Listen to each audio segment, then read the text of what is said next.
मकर संक्रांति के बाद खरमास खत्म हो चुका है और खरमास के बाद चिराग पासवान के दावे ने राजनीति में खलबली मचा दी है। दरअसल लोक जनशक्ति पार्टी रामविलास के राष्ट्रीय अध्यक्ष और जमुई के सांसद चिराग पासवान आज पटना पहुंचे।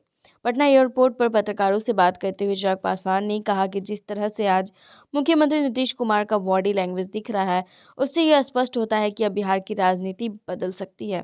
चिराग पासवान ने कहा कि राम मंदिर का निर्माण होने से कई राजनीतिक दलों की राजनीति समाप्त हो गई। वहीं राजद नेता तेज प्रताप के बयान पर पलटवार करते हुए उन्होंने कहा कि जो लोग इस मुद्दे को राजनीतिक फायदा उठाना चाहते थे, उसमें अब बौखलाहट आ चुकी है। सरकार बदलने को लेकर और क्या कुछ कहा चिराग पासवान ने, सुनिए इस वीडियो में। वो नाखुश होते हैं, उनकी बॉडी लैंग्वेज परिस्थितियों के हिसाब से बदलती हैं। हमने वो दौर भी देखा जब एनडीए में रहते हुए ये इफ्तार के लिए उनके यहाँ पैदल चलकर गए थे, और आज जब वो उसी गठबंधन में हैं तब वो वहाँ पे पहुँच रहे हैं, पर बॉडी लैंग्वेज से अगर वो नाखुश दिख रहे हैं। खरमास समाप्त हो चुका है।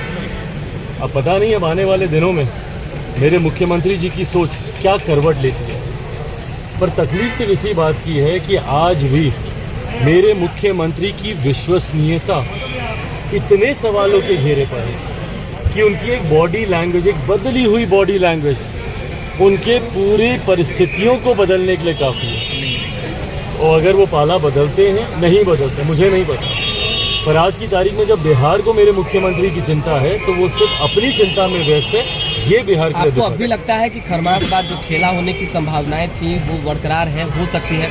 भाई कुछ भी हो सकता है। When it comes to my chief minister, anything is possible. Sir 22 January never say never.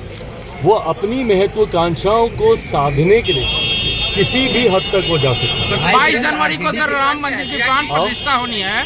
22 जनवरी को राम मंदिर की प्राण प्रतिष्ठा होनी है और तेज प्रताप यादव का बयान आया है कि राम जी मेरे सपने में आए थे, वो नहीं आएंगे 22 तारीख को।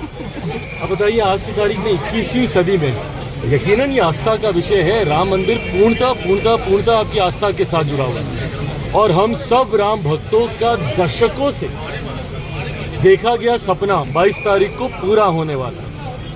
ऐसे में जब इस तरीके के सपने की बात करते हैं, 21वीं सदी में ऐसी बातें करना कि भाई ये सपने में आए, वो सपने में आए, उन्होंने ऐसा कहा, उन्होंने वैसा कहा, हकीकत है ये सब बौखलाहट है। नीतीश कुमार जितने भी इंडिया अलायंस के जितने भी घटक दल हैं वो सब बौखलाए हुए हैं। क्यों? क्योंकि एक राजनीतिक मुद्दा इनके हाथ से छीन लिया गया। दशकों तक इन लोगों ने इसी राम मंदिर के नाम पर राजनीति करने का काम किया, और आज जब जितने ज्वलंत राजनीतिक मुद्दे हैं उसको मौजूदा केंद्र सरकार, हमारे आज के प्रधानमंत्री आदरणीय नरेंद्र मोदी जी के द्वारा समाप्त कर दिया गया है, तो ये बौखलाहट है। राम मंदिर पर इन्होंने दशकों तक राजनीति की, धारा 370 पर इन्होंने दशकों तक राजनीति करने का काम किया, विमेन रिजर्वेशन बिल पर इन्होंने दशकों तक राजनीति करने का काम किया।